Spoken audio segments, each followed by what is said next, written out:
bienvenidos a la segunda parte de estas jornadas de marzo.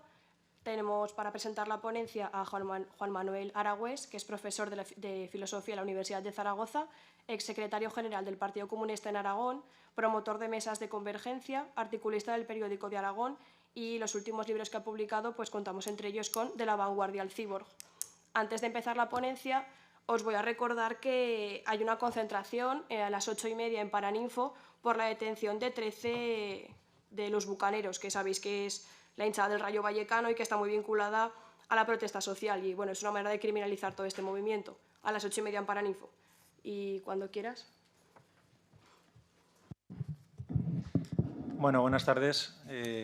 Lo primero, darle las gracias a Juventudes Comunistas por volverme a invitar a hablar aquí y a debatir, porque lo que quiero hacer es una intervención, se lo comentaba ahora Claudia, muy política. Creo que tengo foros suficientes para hablar de teoría y para hablar de filosofía, y que lo que necesitamos en estos momentos son, sobre todo, herramientas para salir a la calle y para que lo que hagamos en la calle revierta en trabajo político, ¿no? Entonces, mi intención en la charla de hoy, lo cual no quiere decir que no voy a hacer referencias filosóficas y referencias teóricas, porque creo que hay que fundamentar todo lo que se dice.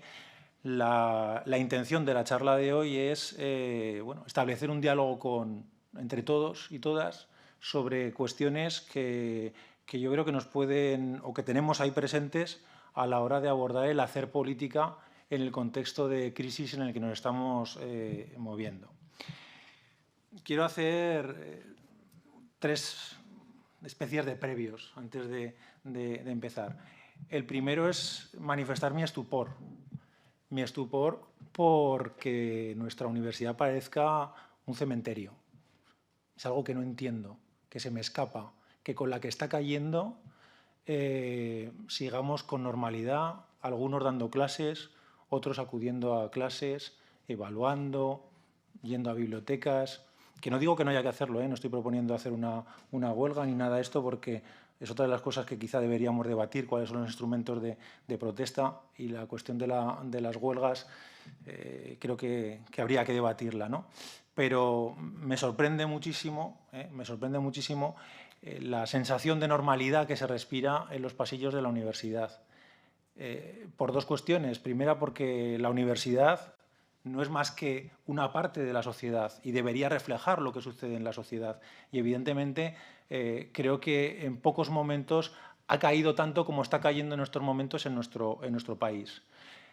Y no se ve en los pasillos de nuestros centros un reflejo de lo que está sucediendo en la calle. Y, en segundo lugar, pues porque tenemos motivos específicos en la universidad para movilizarnos. Las agresiones que se están sufriendo justificarían el que hubiera movimientos de protesta, de reivindicación. Yo lo digo como profesor de filosofía, al que el año que viene le quitan el máster de estudios filosóficos, sin una justificación adecuada, con lo cual añadimos a la agresión del ministerio, del ministro Wert, hacia la filosofía en bachillerato, la agresión que se está produciendo en el ámbito de la universidad. Con lo cual, lo primero que quiero dejar encima de la mesa es mi estupor por la normalidad que estamos viviendo, de la que todos somos responsables, y el que habla el primero, ¿no? En segundo lugar, querría, al hilo de unas jornadas que tuvimos hace poco, yo soy el coordinador de la prueba de acceso a la universidad en filosofía, y organizo todos los años, bueno, este es el segundo año, unas jornadas dirigidas a profesorado de secundaria. Y en las de este año, una compañera habló de Rosy Braidotti y hablaba de hacer política desde la alegría, ¿no? Bueno, pues yo también intentaría hacerlo en ese sentido. ¿Por qué lo digo esto? Pues porque a veces nos reunimos. Yo entiendo que quienes estamos aquí estamos porque bueno, queremos cambiar las cosas, queremos enfrentarnos a un sistema que no nos gusta, y a veces nuestras reuniones parecen reuniones muy malhumoradas, ¿no?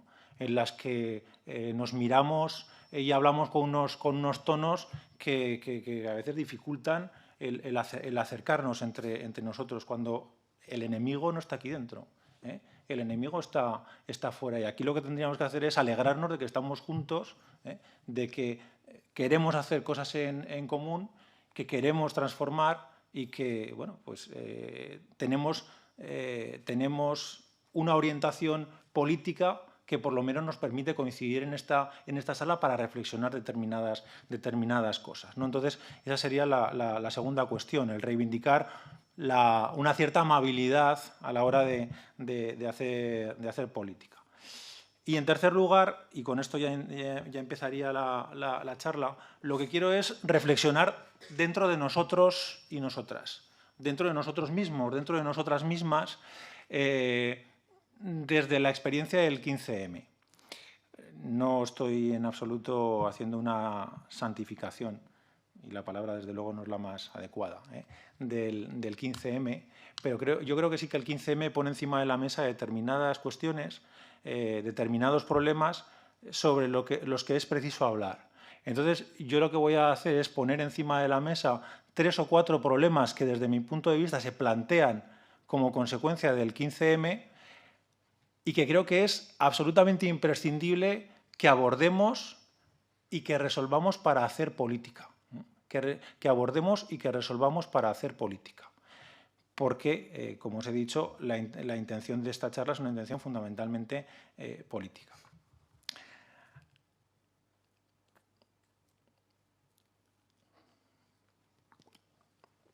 ¿Cuáles son los problemas que quiero plantear? Y ya os los adelanto para que veáis por dónde va la cuestión.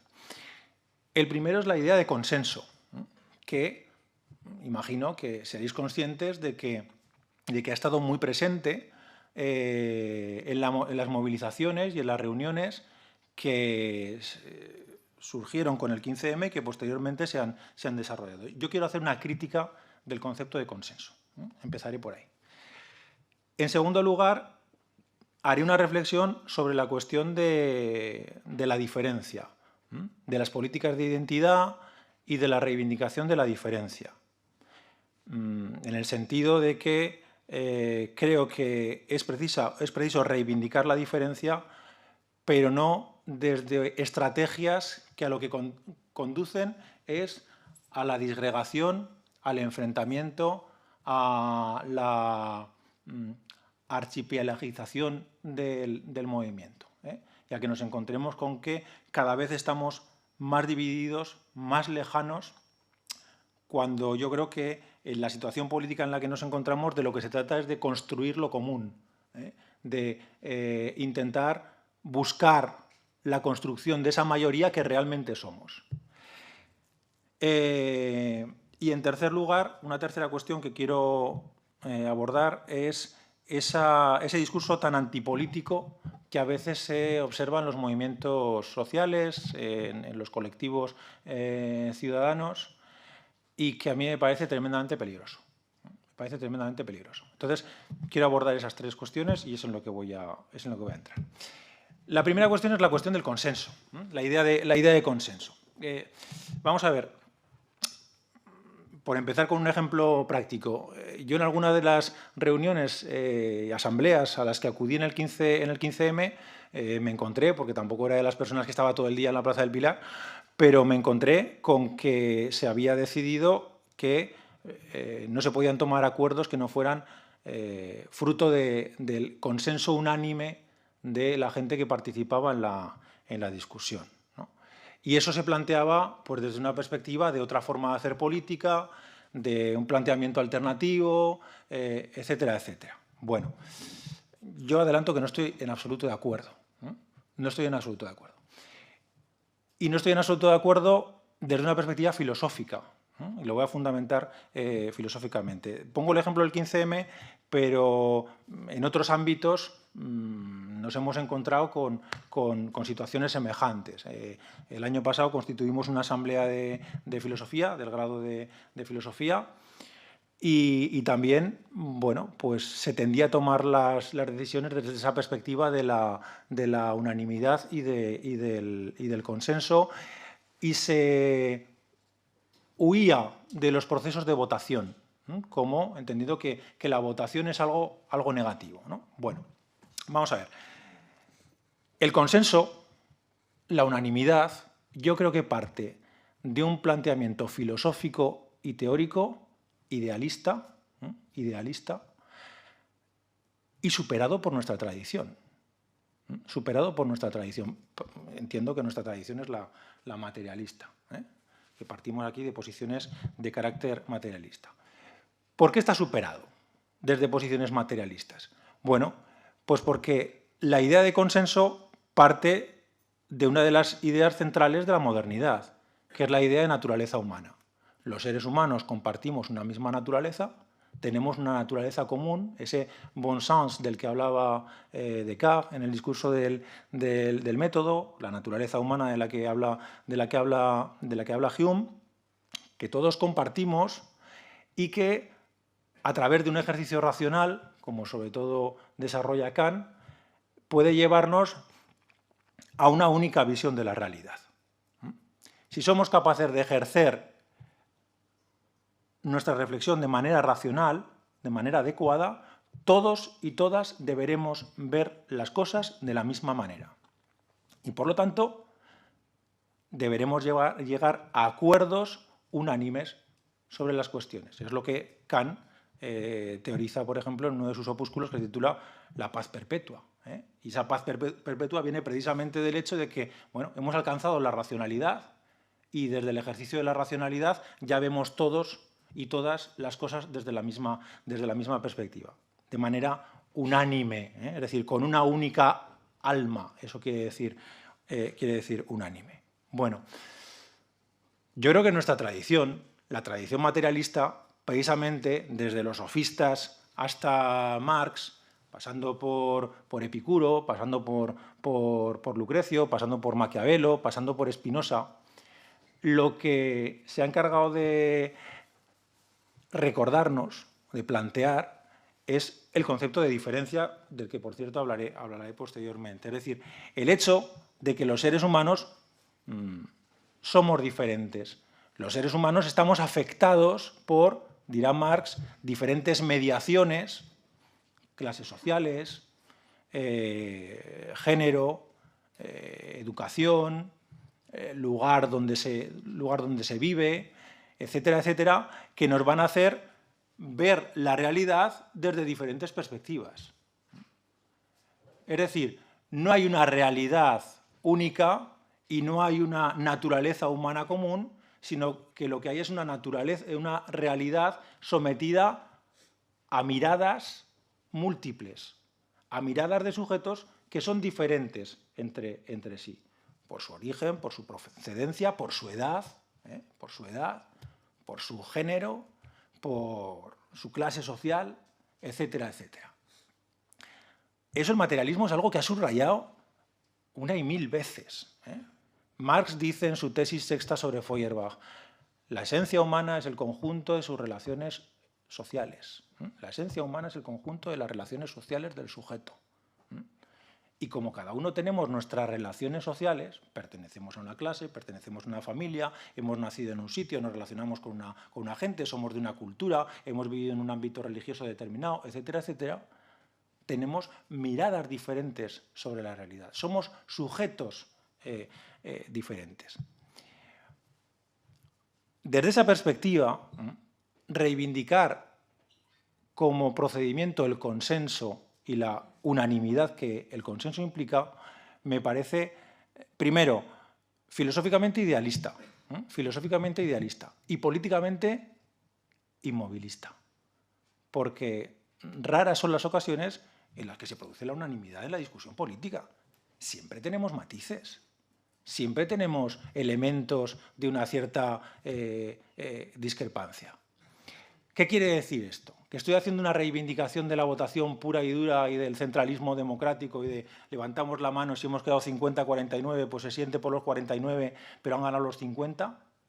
No, evidentemente yo entiendo que detrás de esa idea de consenso que mucha gente defiende, y creo que la defiende además pues, desde unas posiciones pues de honestidad, de pretensión de superar formas de hacer política que han sido perjudiciales. Esa idea de consenso yo creo que lleva a una parálisis política. Lleva a una parálisis política. Lo cual, como digo, no me lleva a una reivindicación de la votación pura y dura. Creo que es positivo el forzar al máximo el crecimiento de los elementos de encuentro en un proceso de discusión, que las cosas no deben resolverse a toda velocidad y a través de una votación y se acabó, que cuantas más vueltas se le pueda dar a un asunto y consigamos mayores niveles de acuerdo, pues mejor, pero que se puede llegar a un momento en que haya posiciones irreductibles y que nos encontremos con que un 80% de una reunión está a favor de una cosa y otro 20% no lo defiende. Entonces, ¿qué tenemos que hacer? ¿Dejar de tomar una decisión política porque no se ha llegado a la unanimidad?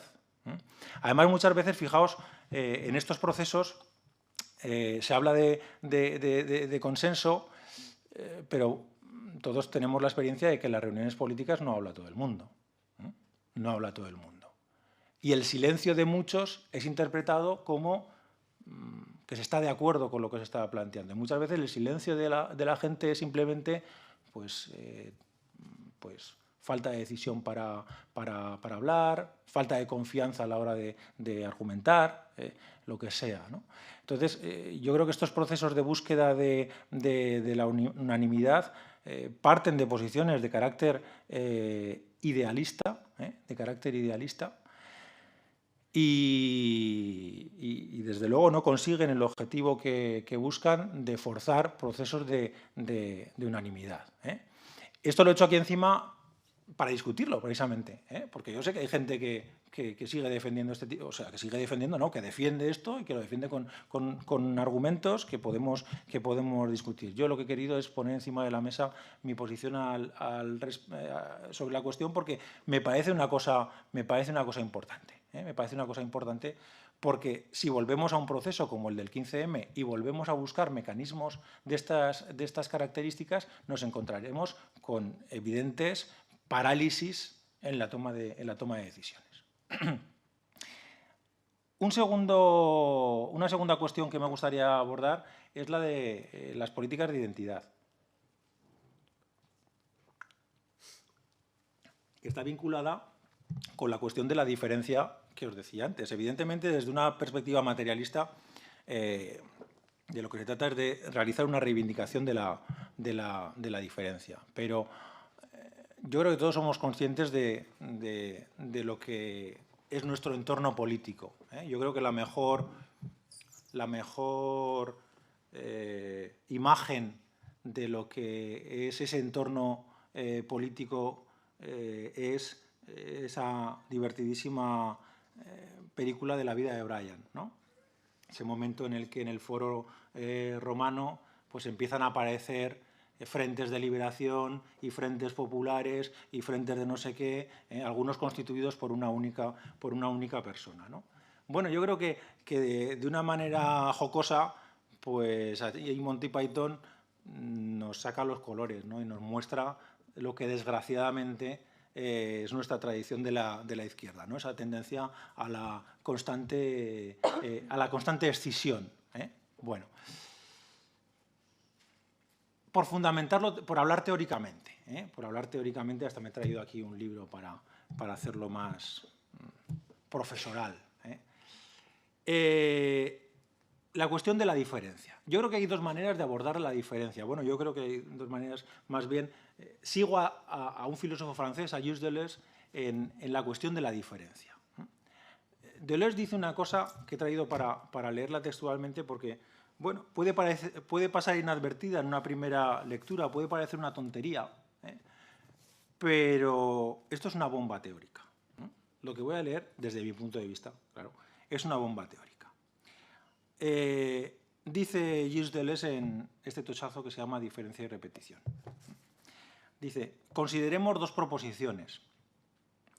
Solo lo que se parece difiere. y solo las diferencias se parecen.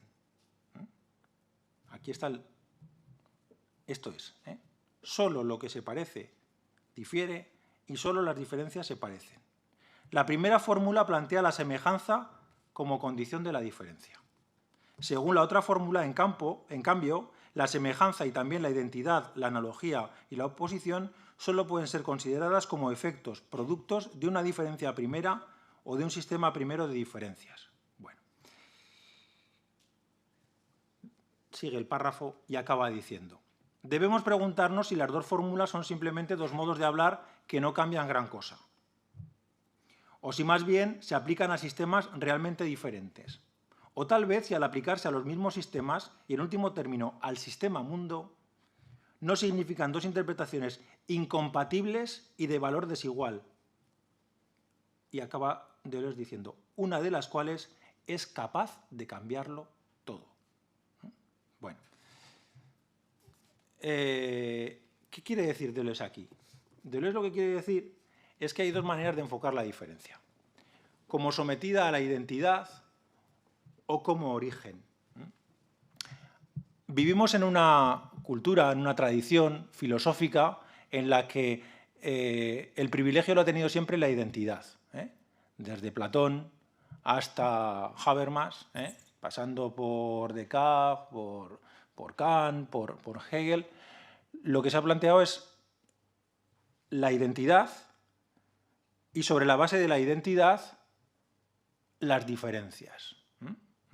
Tenemos un concepto, tenemos el concepto botella y a partir del concepto botella tenemos las diferentes botellas que se diferencian entre sí, pero lo que tenemos en primer lugar es el concepto botella, la identidad. La nuestra es una historia de sumisión a la identidad. Hemos estado sometidos a la identidad porque hemos estado sometidos al platonismo. Hemos estado sometidos al platonismo.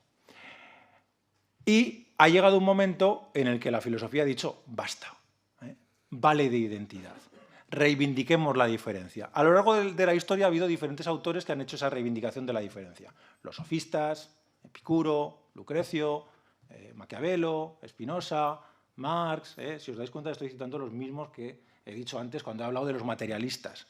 Los materialistas han hecho una reivindicación de la diferencia. El problema es que cuando llegamos al siglo XX nos encontramos con que esa reivindicación de la diferencia se hace desde dos perspectivas. En la posmodernidad se hace desde dos perspectivas. Desde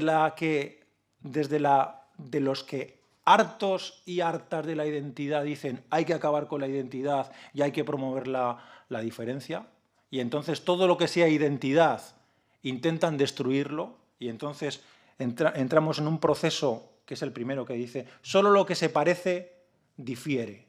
Entramos en un proceso en cascada en el que cada vez nos vamos separando más porque siempre encontramos argumentos para alejarnos del otro. Es decir, yo soy diferente de ti.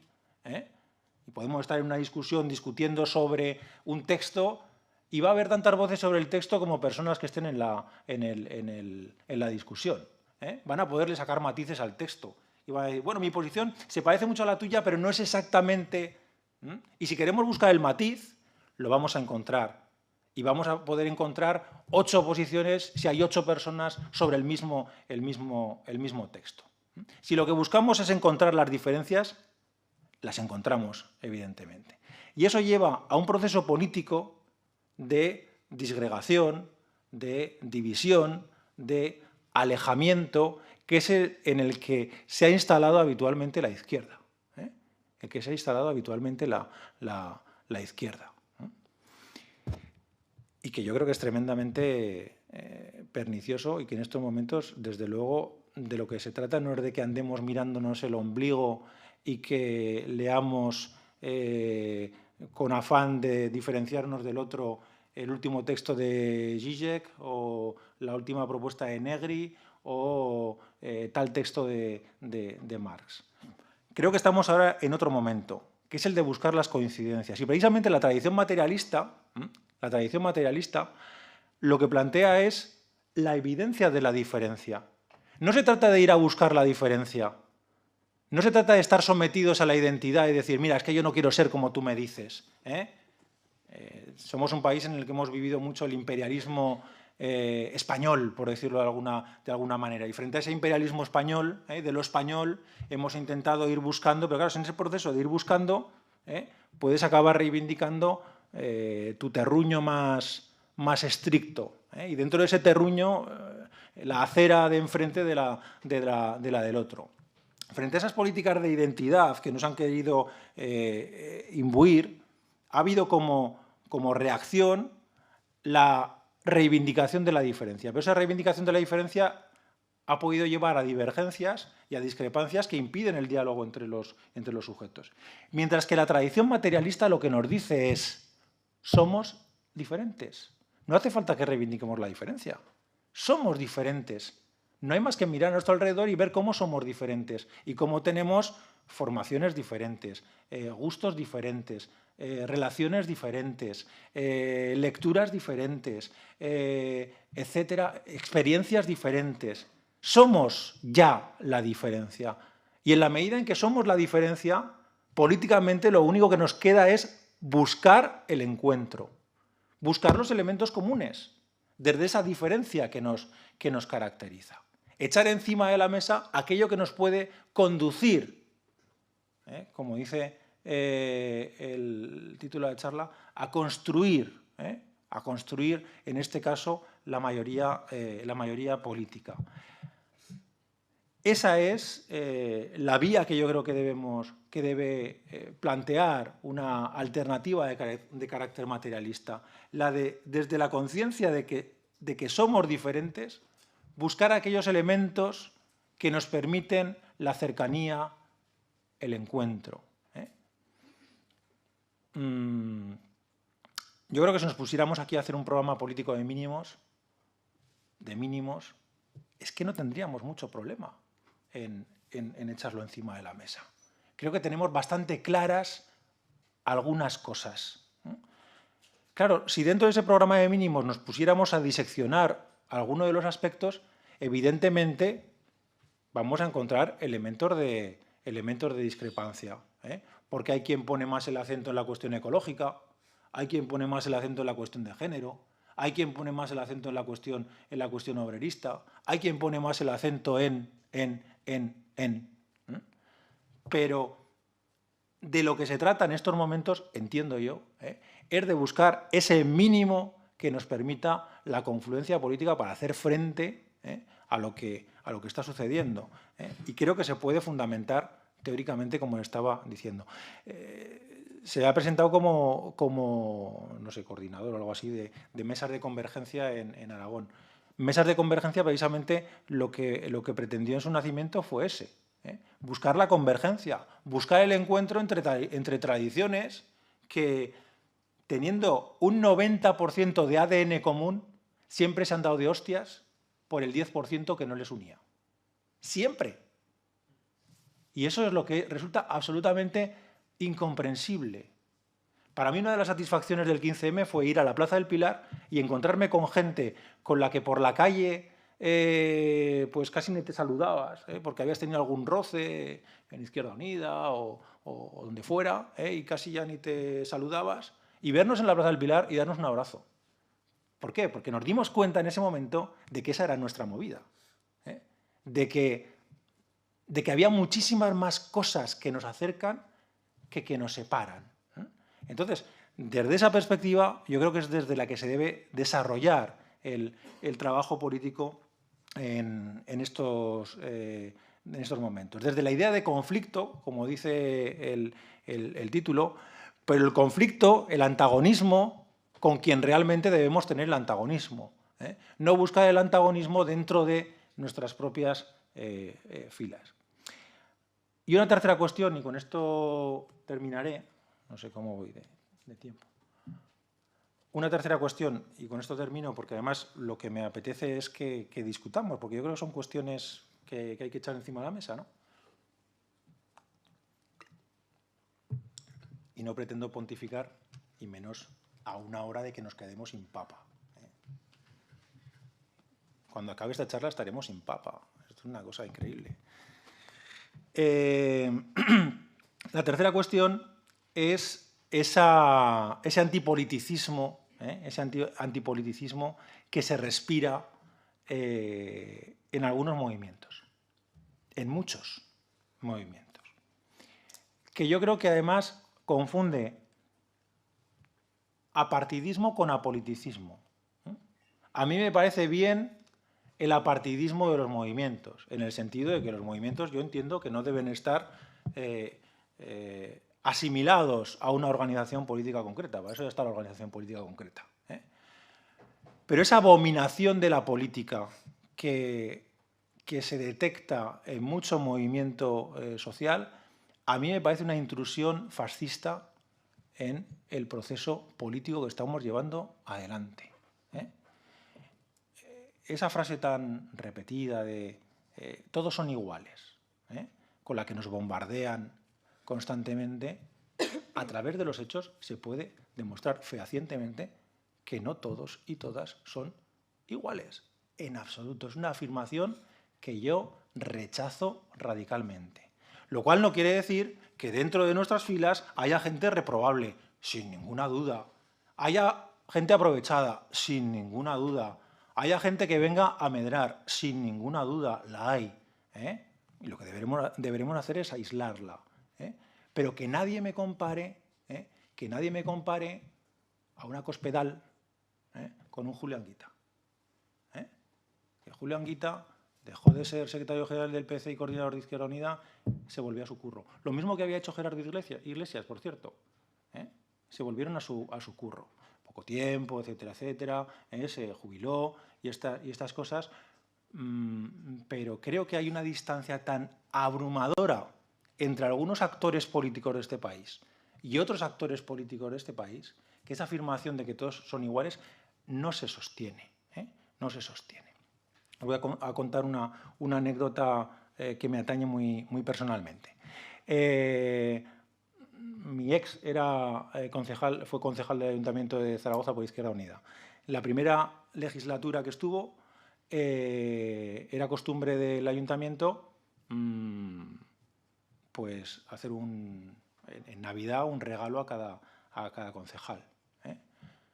Todos los cargos públicos de Izquierda Unida rechazaron los regalos tanto de Ayuntamiento de Zaragoza como Diputación Provincial de Zaragoza como Cortes de Aragón. Al día siguiente estaban en los medios de comunicación diciendo que, en el caso de mi ex, que le había hecho un feo a la alcaldesa, porque había rechazado un regalo, ¿no? Un regalo que se le hacía con dinero público. Quiero decir que los propios medios bueno, fue además el medio en el que escribo ahora. Los propios medios de comunicación tienen como estrategia muchas veces la reproducción del propio sistema, ¿no? El apoliticismo que se respira en movimientos, en mareas, en asambleas, 15M, etcétera, etcétera, yo creo que debe ser combatido dialécticamente y amistosamente, fundamentalmente con el argumento de que es que se está haciendo política. Es que una asamblea 15M está haciendo política. Es que las mareas están haciendo política. ¿Cómo que se abomina de la política? Pero si lo que se está haciendo es política con mayúsculas. Claro que no nos ayuda el hecho de que cada vez que se convoca una huelga general y la derecha empieza a decir es una huelga política, los sindicatos empiezan a decir no, que no es... ¿Cómo que no es política? Los sindicatos se apresuran a decir no, que no es una huelga política. A ver, ¿cómo que no es una huelga política? Una huelga que se hace contra una política económica. Pues claro que es una huelga política. No es una huelga partidaria, no es una huelga de tal partido, pero es una huelga política. Entonces, en este país hay un miedo visceral a la palabra política que tenemos que rechazar de plano y reivindicar lo político, porque yo entiendo que en estos momentos estoy haciendo un acto político, un acto teórico, pero también un acto político. Y tengo la impresión de que si ese discurso antipolítico se instala, vence, nos podemos encontrar con un proceso como el italiano. A mí lo que está sucediendo en Italia me parece dramático, dramático. ¿Dónde está la izquierda en Italia? Bersani es la izquierda en Italia, es la única izquierda que queda en Italia. Un movimiento como el de Grillo, que algunas cosas, pues bueno, las podríamos suscribir, ¿no? Pero ese mensaje tan airado, tan antipolítico, que le ha llevado a conseguir un 20%, creo que es la distancia que hay entre Italia y Grecia es la que nos tendría que hacer reflexionar. Nuestro camino es Grecia, no es Italia. Nuestro camino es la política, no la antipolítica, ¿no? Entonces, desde esa perspectiva, yo creo que aquí tenemos tres temas, tres cuestiones que desde mi punto de vista es muy importante que discutamos. Muy importante que discutamos y que reflexionemos sobre ellas para ver cómo afrontamos las dos cuestiones que se plantean en el título de la intervención, ¿no? Por un lado, pensar el conflicto, ser conscientes de que la historia es conflicto. Eso nos lo dice Marx muy claramente cuando habla de la lucha de clases. La historia es conflicto, la historia es enfrentamiento y no va a dejar de serlo, no va a dejar de serlo nunca. Pero hay que determinar bien con quién es el conflicto, dónde está la contradicción, hacia dónde debemos dirigirnos. Y en ese proceso de examinar dónde está la contradicción, construir la mayoría social. Porque somos la mayoría social quienes estamos padeciendo esta brutal crisis con la que nos estamos encontrando, este expolio al que se nos está sometiendo. Y como no seamos capaces de construir esa mayoría en un plazo razonable, como no demos pasos en esa dirección, nos van a pasar por encima como están haciendo con una brutalidad tremenda.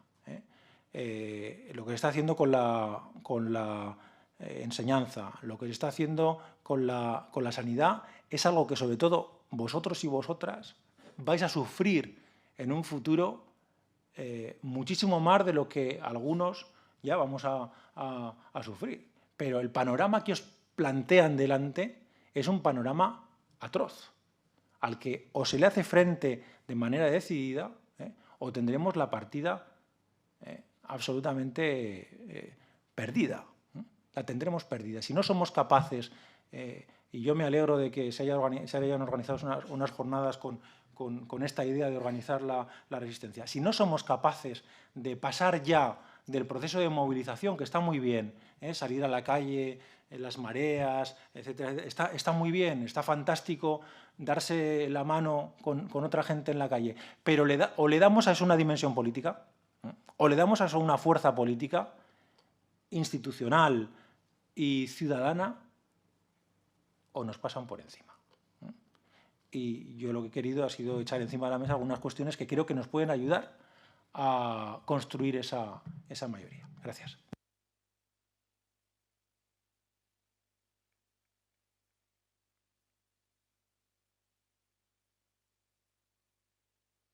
Bueno, pues si tenéis preguntas y el momento es ahora.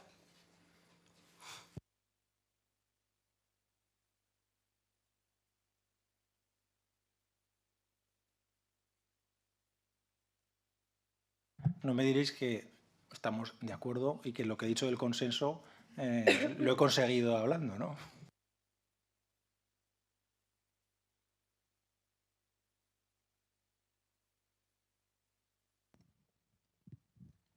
Buenas. Aún estando de acuerdo con el planteamiento, yo creo que lo que planteas es muy conflictivo, porque al final, ¿dónde pones esa frontera, ¿no? Quiero decir, ¿estamos en contra del PP? ¿Estamos en contra del neoliberalismo? ¿Estamos en contra de los gobiernos que aplican recortes? Conforme más vas ampliando la frontera, más gente te queda fuera y más gente te queda dentro, depende. Con lo cual, la propia definición de qué mayoría construyas es muy conflictiva. Y lo mismo con la otra parte, no solo con el contra qué estás, sino quiénes estás. ¿Estamos contra eso? ¿Estamos, por ejemplo, dispuestos a usar otra política dentro de un Estado? Habrá gente que diga, no, el Estado no es un instrumento válido para organizar esa resistencia. Luego, aún en esa voluntad de construir lo común va a haber posiciones antagónicas que difícilmente son, digamos, capaces de llegar a una postura intermedia. No sé si me explico. Bueno, te voy a contestar con algo que decía alguien a quien ya he citado, ¿no? Programa, programa, programa. Quiero decir, estoy de acuerdo contigo, que depende de dónde coloques la criba, pues esa mayoría se aumenta o se reduce, ¿no? Por eso yo creo que en estos momentos de lo que se trata es de un programa de mínimos, para hacer frente. Yo creo que hay claro, iba a volver a decir una cosa que en una asamblea de 15M alguien me saltó, ¿no? Iba a decir eso de, bueno, estamos de acuerdo en la defensa de la educación pública, ¿no? Porque hubo un día una discusión ahí en la Plaza del Pilar y ya llegó un momento en que pedí la palabra y dije, hombre, pero estamos de acuerdo en la defensa de la educación pública, ¿no? Y entonces un compañero muy visceralmente me dijo, ¡no! ¡Autogestionaria! Y dije, bueno, vale, no me lo podía imaginar que... Vale, y luego reflexionando, pues lo entiendo, pero claro, esa diferencia creo que viene después. Es decir, primero hay que pararle los pies a los que nos están masacrando. Luego ya discutiremos si es autogestionaria, pública o cómo. Pero, por favor, recordemos el 36, que nos pusimos a discutir si pública o autogestionaria, y fue nacionalcatolicismo. Entonces, claro, yo creo que tienes razón, Víctor, pero para mí esto es un proceso en etapas. Y hay una primera etapa de una amplísima mayoría social que no quiere lo que se está haciendo. Y luego ya veremos cómo evoluciona el proceso. Si somos capaces, de quienes estamos más a la izquierda, de encauzarlo hacia donde queremos.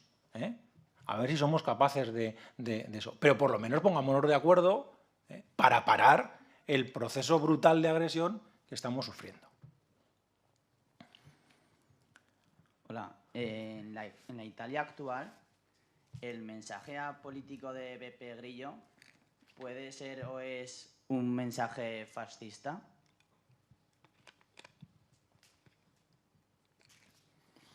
Hombre, pues primero yo no conozco en profundidad el programa de Grillo, ¿no? Pero tanto como fascista, yo he seguido estos días un poco debates sobre la cuestión y lo que veo es que los seguidores de Grillo es gente muy indignada con el sistema, gente muy enfadada con el sistema, con la corrupción brutal que vive Italia, con los recortes, con la hegemonía de los mercados sobre la sociedad, pero que se ha encauzado eso hacia un discurso antipolítico. Y yo es ahí donde veo el problema. Que pueda haber una deriva fascista pues en el movimiento de Grillo yo diría que no. Yo diría que, vamos, es más, el planteamiento fascista Italia ya lo tiene ocupado por la Liga Norte, por ejemplo, ¿no? Lo mismo que en Grecia está Amanecer Dorado. Es decir, si Grillo ha salido es porque tampoco se siente representado por la Liga Norte, que es el discurso fascista italiano. Aunque sí que habría que ver que donde Grillo consigue muchos votos es en Sicilia. Y que, claro, la Liga Norte es un fascismo de la burguesía del norte. Y puede que la reacción siciliana sea una reacción pues con esos tintes hecha desde la pobreza del sur, desde el menosprecio del sur, etcétera, etcétera, ¿no? Entonces, yo diría que en estos momentos no hay elementos para entender que el mensaje de Grillo sea un mensaje fascista encubierto, pero que podría haber una deriva en esas direcciones. Sí, por eso decía yo que a mí también me preocupa mucho lo que pueda ocurrir aquí, ¿no? con el lenguaje que se utiliza tan antipolítico. ¿Somos capaces de encauzar eso, o una de las salidas en tiempos de crisis? Es que, claro, la salida fascista es mucho más fácil en el sentido intelectual del término. Empiezas a criminalizar a todo Dios y es sencillísimo. La culpa es del extranjero, la culpa es del diferente, la culpa es de los alemanes, la culpa es del extranjero pobre que tienes dentro y del extranjero rico que te oprime. Entonces, ese discurso es muy, muy, muy fácil. Eso es lo que a mí me preocupa. Tomo la libertad de complementar lo que decía Juanma. En el programa de Pepe Grillo hay cosas preocupantes, como que, por ejemplo, Pepe Grillo hiciera un artículo que se llamaba el racismo a la italiana, donde defendía las medidas de Sarkozy de impedir la entrada de gitanos rumanos y donde proponía medidas como negar la nacionalidad a los inmigrantes de segunda generación. Con lo cual, no sé si fascista, pero al menos componentes muy, muy peligrosos ya hay. Luego, otra cuestión también bastante peligrosa es que el Movimiento 5 Estrellas, antes que un partido, es una marca registrada. Esto quiere decir que gente que intenta hacer asambleas ciudadanas por su cuenta bajo el Movimiento 5 Estrellas ha sido denunciada por infringir el copyright y expulsada, con lo cual la democracia participativa que pueda haber dentro de un partido que no es un partido sino es una empresa, pues lógicamente será bien poca.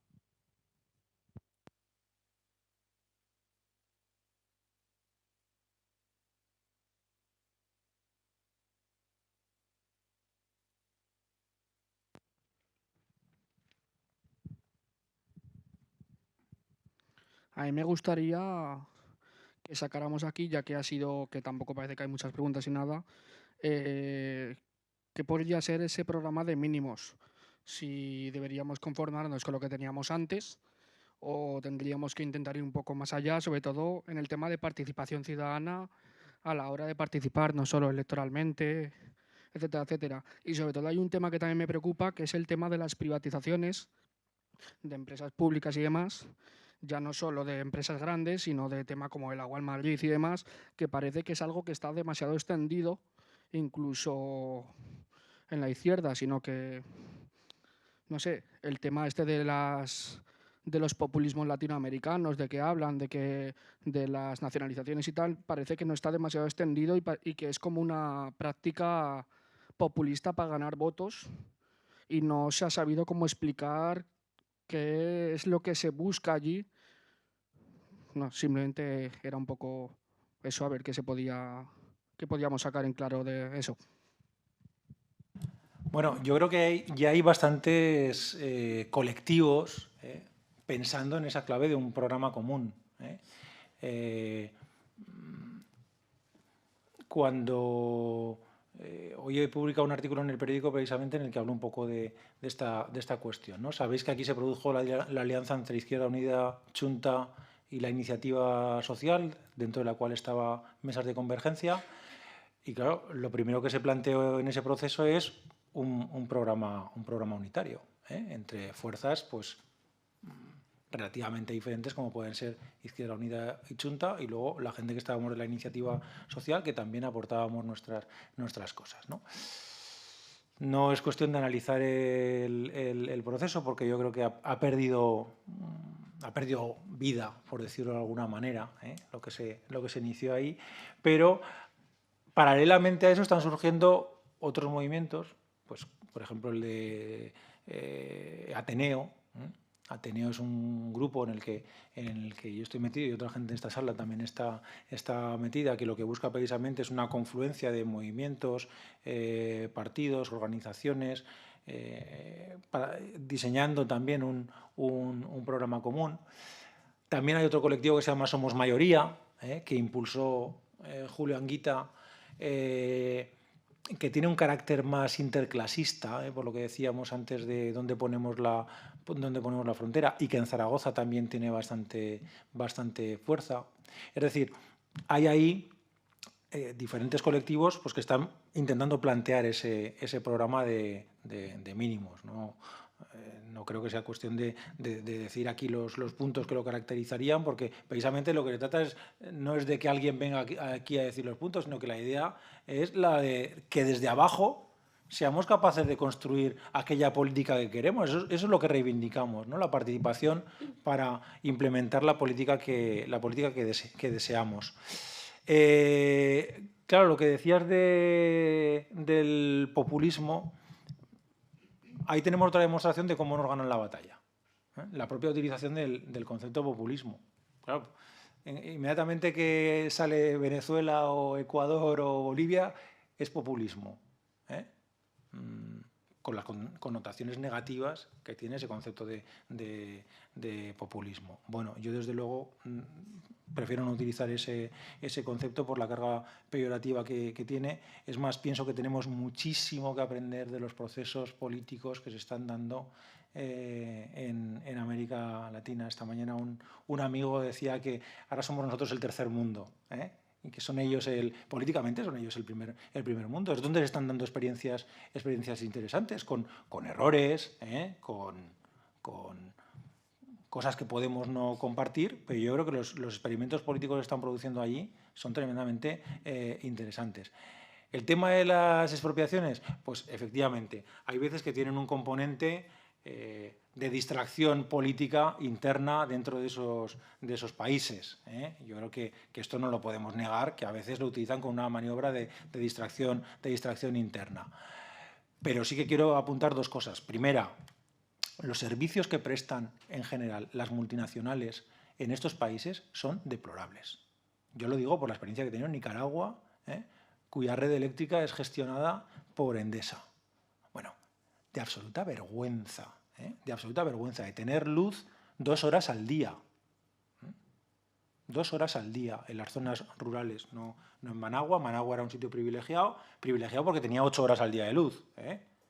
Pero el resto, y no había inversión, no había... Además, cuando estuve yo, iba con un amigo que se dedica a estas cosas y miraba el cableado y se partía de risa, ¿no? Diciendo, pero bueno, qué barbaridad, qué tipo de red hay aquí, ¿no? Entonces, el servicio que prestan las multinacionales, iba a añadir españolas, pero esa es la segunda parte. El servicio que prestan las multinacionales es un servicio deplorable, que lo que busca es, bueno, pues el beneficio, como es normal. Y luego, claro, poner el grito en el cielo como pone nuestro gobierno. Cada vez que se expropia una de estas empresas, que inmediatamente añaden española. No sé por qué dicen española. No entiendo lo de española, porque fueron españolas, fueron del Estado, pero ya no son españolas. Han sido regaladas a compañeros de pupitre de José María Aznar, el caso de Telefónica, sabéis que se le regaló bueno, todas ellas han pasado a manos privadas que no tiene ninguna repercusión hacia la economía del ciudadano y de la ciudadana española, ¿no? Entonces, esos procesos de privatización, en algunos casos, es que yo creo que deberíamos empezarlos aquí, porque una de las cuestiones que se plantea en ese programa común es una banca pública. Una banca pública que se encargue de hacer lo que no están haciendo los bancos. Joder, perdón, hemos nacionalizado Bankia para socializar las pérdidas. Es que el capital funciona de esta manera. Socializa las pérdidas y privatiza los beneficios. Entonces, hemos nacionalizado la ruina más absoluta. Hoy salían los números de Bankia. Eso es lo que hemos nacionalizado. En vez de tener una banca pública como había antes, una banca pública que dinamizara la economía, que prestara capitales, que interviniera, que en vez de eso, lo que estamos haciendo es meter dinero para sanear, teóricamente, determinados bancos que una vez que estén saneados volverán a manos privadas. Eso sí que es un robo. Eso sí que es un robo y no lo que puede hacer Bolivia o lo que puede hacer Venezuela o Ecuador. Pero eso son simples maniobras, desde mi punto de vista, son simples maniobras de distracción por parte de nuestro gobierno para que miremos hacia otro lado y no veamos que quienes realmente nos están robando son ellos. Nos están robando lo nuestro. Nos están robando algunos salario con las pagas extraordinarias, pero a todos y a todas nos están robando la sanidad, la educación, nos lo están robando, no tiene otra palabra. Claro, aquí probablemente, voy a decir, nos están robando presuntamente, o alguna cosa de estas, porque efectivamente si vamos al código, a la legislación, lo que estoy diciendo no tiene sustento legal. Pero precisamente nuestros teóricos lo que nos dicen, por ejemplo, es que el concepto de robo hay que revisarlo, hay que revisarlo, porque en nuestra legislación robar es coger una pistola y asaltar a alguien por la calle. Pero lo que está haciendo de detraer aquello que es de todos para dárselo al negocio privado, eso no es robar. A mí me parece un robo de una magnitud fenomenal.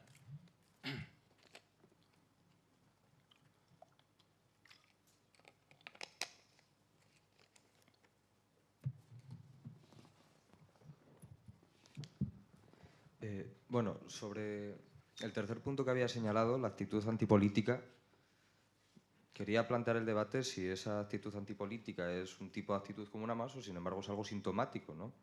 Que está revelando una crisis, ya sea de los políticos actuales que tenemos, que es donde se centra la crítica y la saña, o bien está exacerbando una crisis en el modelo político que estamos teniendo, o en ambos.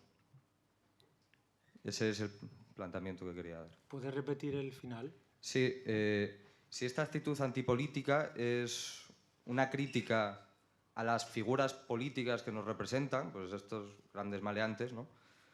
O bien si es un síntoma de un modelo político que está agotado, que estructuralmente ya no funciona y por tanto se pide una renovación. Es decir, si es un problema de quién representa la política o si se pide una nueva forma de hacer política. Ojalá fuera lo segundo, pero yo creo que no. Yo creo que no, porque es que, claro, además, cuando te encuentras con este discurso de todos son iguales, y luego llegan elecciones y te encuentras nuevamente con que el 70% vuelven a votar a los iguales. A los iguales. Entonces dices, bueno, entonces, ¿dónde está toda esta gente que está diciendo todos son iguales? Vuelven a votar en la misma dirección, ¿no? Entonces, yo creo que desgraciadamente no es una crisis de sistema. Nosotros deberíamos intentar enfocarlo hacia allá, hacia que fuera una crisis de sistema, pero creo que no es una crisis de sistema, sino simplemente es, bueno, un malestar ante, claro, una situación que se está haciendo. Es que de día a día, cada día es un sobresalto, ¿no? Abrir enchufar la televisión, abrir un periódico, cada día es un sobresalto de los escándalos que recorren este país, pero yo me temo que detrás de eso, de ese malestar y ese hartazgo de lo político, no hay la reivindicación de una nueva forma de hacer política, lo que viene demostrado por el hecho de que lo que se acaba exorcizando muchas veces es la política en general. Huyamos de la política. Claro, en este país tenemos un ejemplo de alguien que decía que no hacía política, ¿no? Recordad que Franco decía aquello de haced como yo y no os metáis en política. Claro, pues esa idea de la política es algo negativo. De todas maneras, yo creo que tenemos un país en ese sentido muy peculiar. Tenemos que convivir con nuestra historia y con nuestra tradición. Es que somos un país que en el siglo XX no ha tenido... Bueno, en el siglo XX, y qué decir del XIX y del XVIII, no hemos tenido experiencia democrática. No hemos tenido experiencia democrática.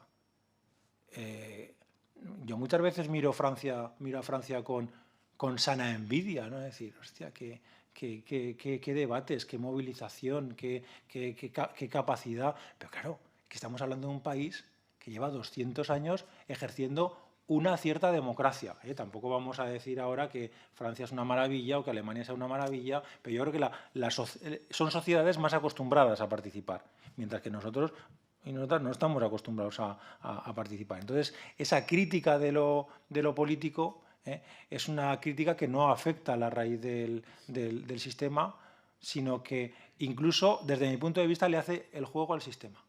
Le hace el juego al sistema porque aleja a la gente de lo político. Y nuestro objetivo debería ser el convertirlo en una crítica sistémica, o cuando menos una crítica que apuntara hacia la raíz real de los problemas.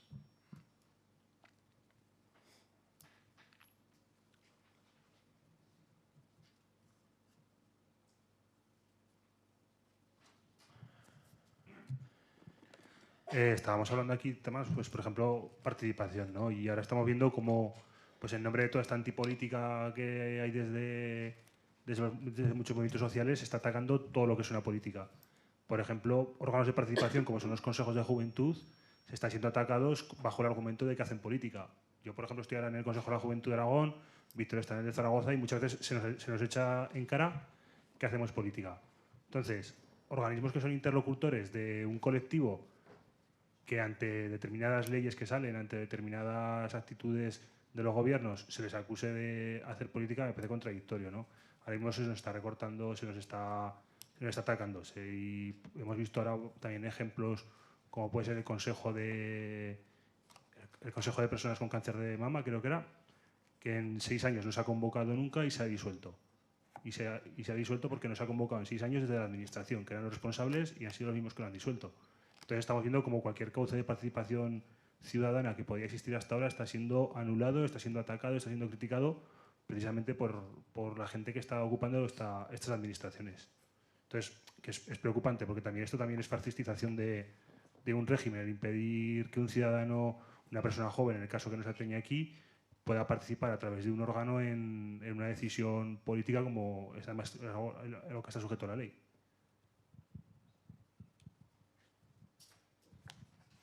Sí, estoy de acuerdo con lo que planteas, ¿no?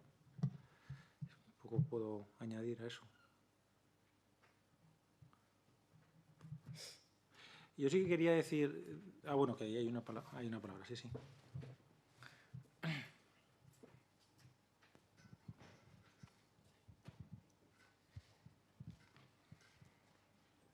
Antes hablabas de a las mareas, a las manifestaciones y tal, de darles un verdadero sentido político, de que tuvieran como una repercusión en la política.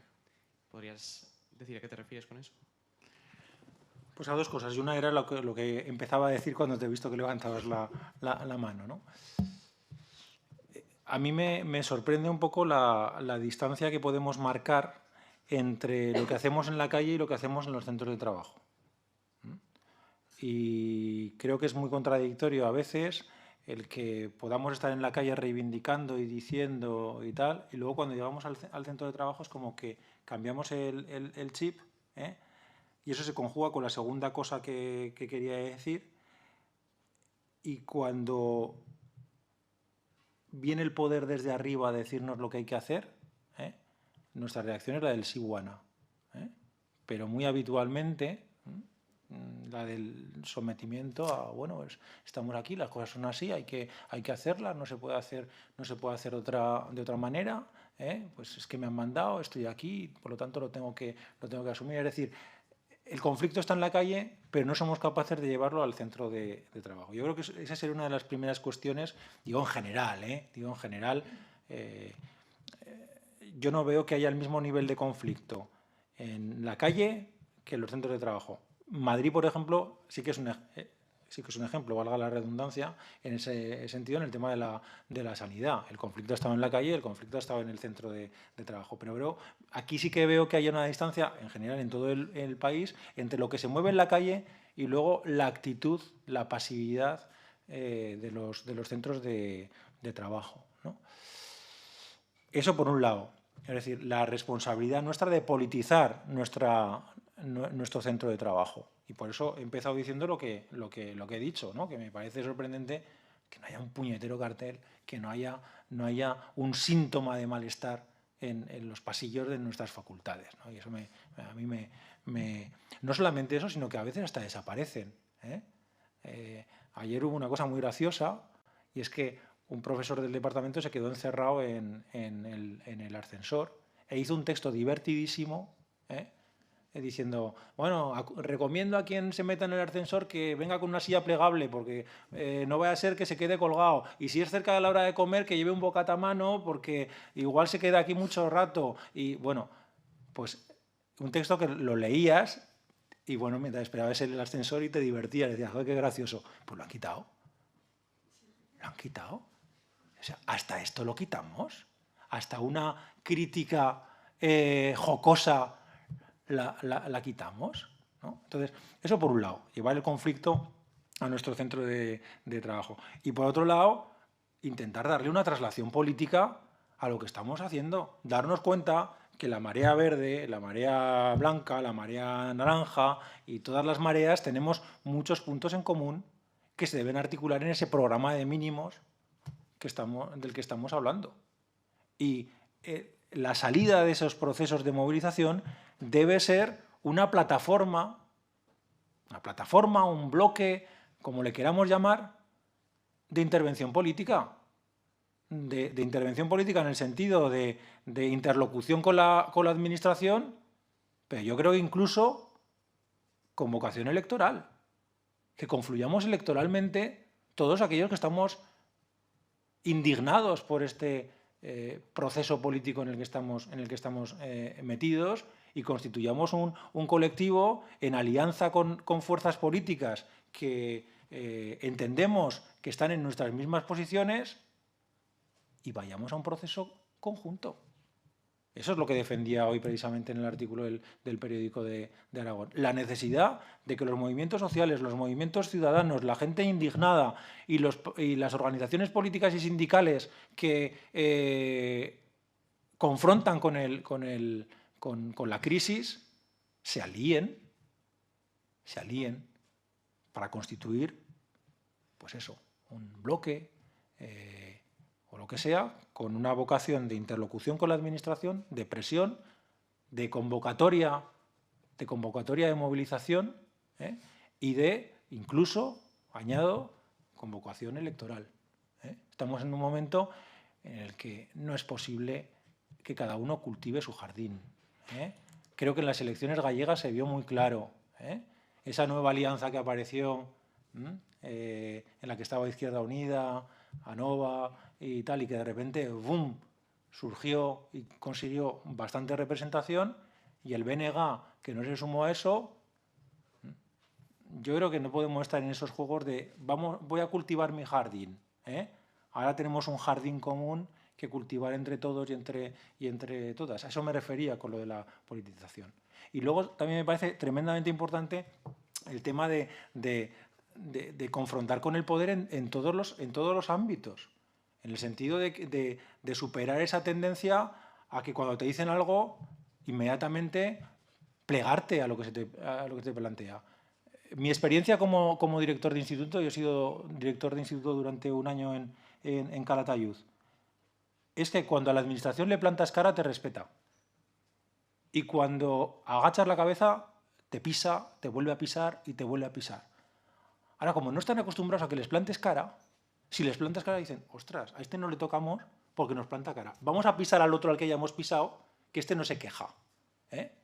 Y yo creo que deberíamos ser conscientes de eso, de que si ante el pisotón aprietas los dientes y te callas, dicen, a este se le puede pisar, no pasa nada, no se queja. Y no, hay que enseñar los dientes y defender nuestros derechos.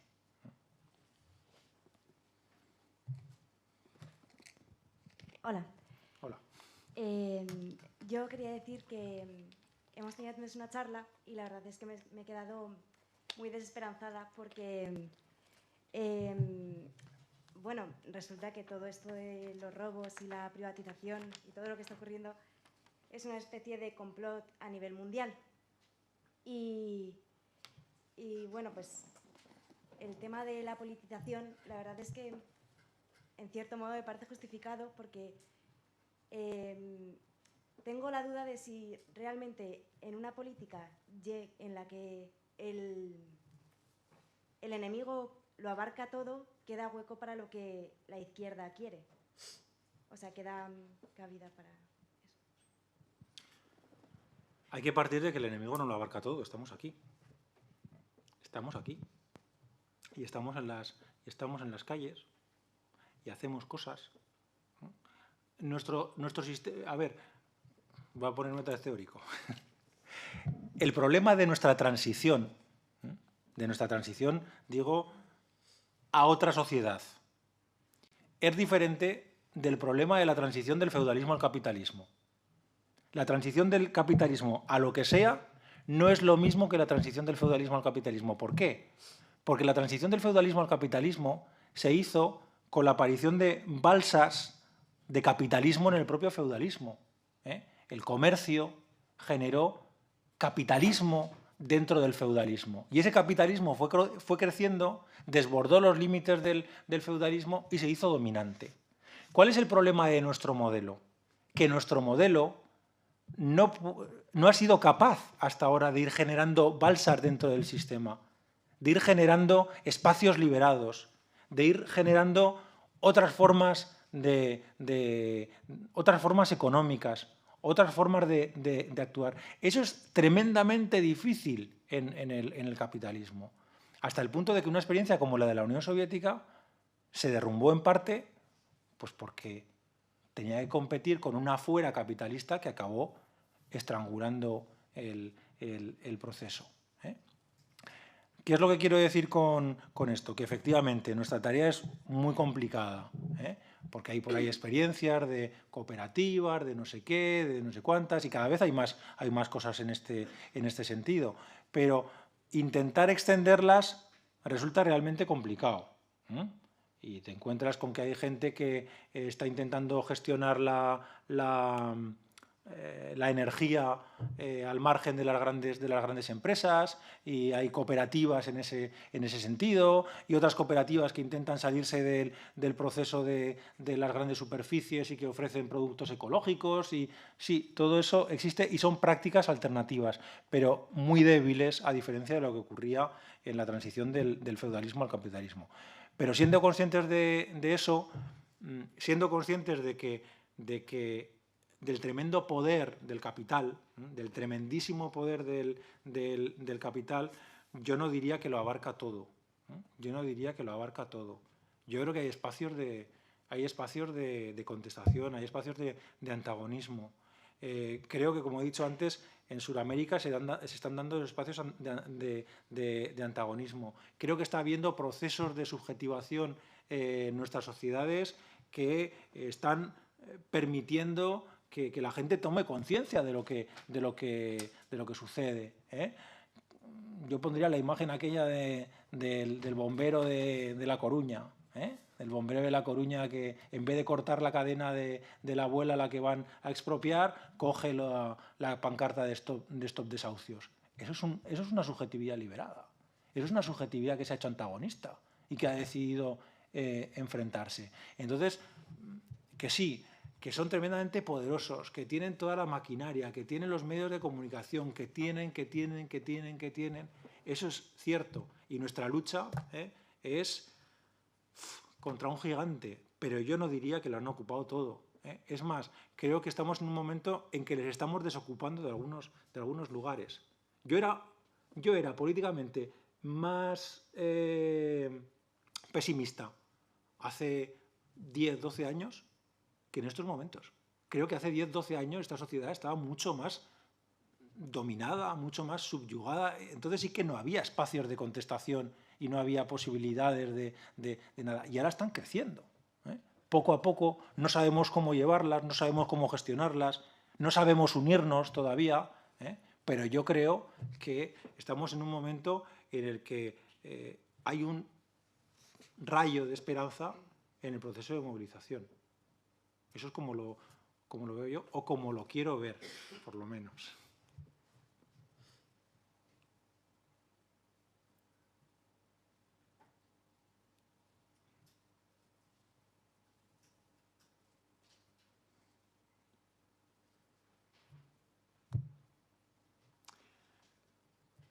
¿Ya está? Pues, como esto es una charla organizada por las Juventudes Comunistas, no voy a ponerme a cantar,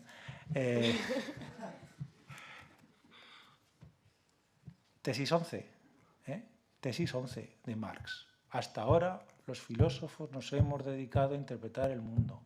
De lo que se trata es de transformarlo. Y creo que estas charlas, que me parecen tremendamente interesantes, tienen que tener una dimensión en los pasillos. En los pasillos. Tenemos que hacernos ver en los pasillos. Tenemos que dejar constancia de nuestro malestar, de nuestro cabreo. Sin que esto no estoy llamando a una huelga ni a este tipo de cosas, porque he dicho antes que tampoco lo veo como instrumento. No fastidiamos a nadie haciendo una huelga, desgraciadamente, ¿eh? En la universidad no fastidiamos a nadie haciendo una huelga. Creo que nos podemos visualizar, hacernos visibles de otras maneras, pero entre la huelga y la invisibilidad, ¿eh? hay caminos, ¿eh? Y yo creo que debemos esforzarnos por que se visibilice nuestro malestar y que en nuestra universidad se vea que somos reflejo de una sociedad que está harta, ¿eh? Y que quiere cambiar las cosas. Y por mí, ya está. Bueno, pues termina aquí la ponencia y recordaros que la siguiente, la de Pablo Iglesias, el 1 de marzo a las 6:30, ¿vale? Y muchas gracias. Mañana.